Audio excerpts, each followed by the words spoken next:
The wildest part about the white South Africans coming to the United States is the fact that the reason why Elon Musk even said in the first place that there's a genocide happening against them is because of a land law. Listen to the caucasity. In 1913, when the British colonized South Africa, they passed legislation that restricted the property rights of the country's black majority. The Natives Land Act left the vast majority of the land under the control of the white minority and set the foundation for the forced removal of black people to poor homelands and townships in the intervening decades until the end of apartheid 3 decades ago. In 2017, a government report said that of the farmland that was in the hands of private individuals, 72% was white-owned. Mind you, they only made up 7.3% of the population.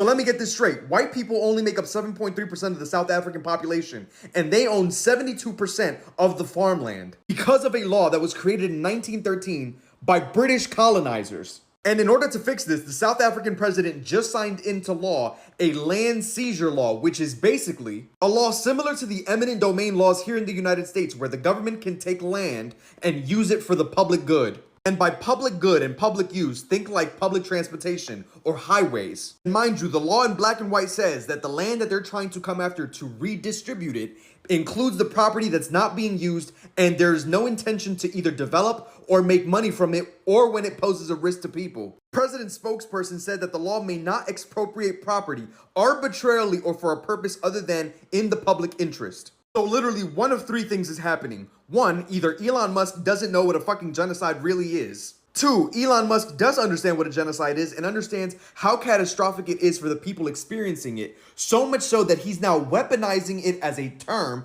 to be able to gain sympathy for the white South Africans coming to the United States in order for us to justify us using our public dollars, taxpayer dollars, to be able to give them motherfucking stimulus checks when they don't fucking deserve it. Because they're not experiencing genocide. Or 3, white fragility is so fucking fragile that white people really feel that they're experiencing a fucking genocide when land that they're not even using is about to be taken by the government and redistributed for the public good in the entire country. And I'm gonna be honest with you and say there's nobody in the world with a rational mind that doesn't think that it's not 2 and 3.